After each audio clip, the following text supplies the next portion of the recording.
Hello সবাই রে, আজকে মঙ্গলবার। প্রতি মঙ্গলবারই আমরা নিরামিষ খাই। রান্না করতে করতে কিছু কথা শেয়ার করি তোমার সাথে। গত 3-4 দিন ধরেই আমার খুব জ্বর, শরীরটা এখনও পুরোপুরি ঠিক হয়েছে না।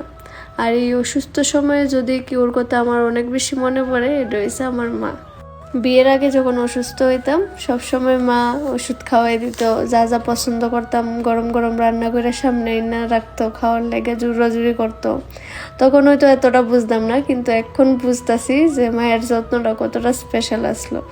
এখন তো বিয়ে হয়ে গেছে, নিজের সংসার আছে, শরীর অসুস্থ থাকলেও সব কিছু নিজেরই একা করতে লাগে। তো এটাই আর কি। এই কয়েকদিন জ্বরের মধ্যে মার কথাটা অনেক বেশি মনে পড়তেছে। আর মার থেকে অনেকটা দূরে আছি, তো তার লেগে আরও বেশি মনে পড়তেছে।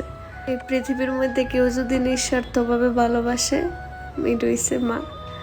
এখন যদি মার কাছে থাকতাম, হয়তো বাবা কইতো আজকে রান্না করতে হইতো না, তোর আমি রান্না করে ফাটাইতেছি বা রান্না করে দিমো আমি আয়া।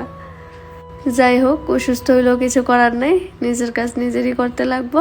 মার থেকে তো অনেক দূরে আছি, এটাই মারে অনেক মিস করতেছি আর কি। এমনিও এতটা মনে না পড়লো, অসুস্থ হইলে সবার আগে মার কথাটাই মনে পড়ে। আর এটা মনে হয় সবার ক্ষেত্রেই। আর দেখো এদিকের এই কাঁচা লঙ্কারই কি অদ্ভুত, অনেক বড় বড় আর মোটা মোটা টাইপের। দুপুরে লাঞ্চ কমপ্লিট কইরা একটা পেয়ারা আসলো, এটাই খাই লাইলাম। তারপরে একটু ভাবতেছি যে কোনো সিনেমা দেখবো বা একটু গান শুনুম, এটাই আর কি।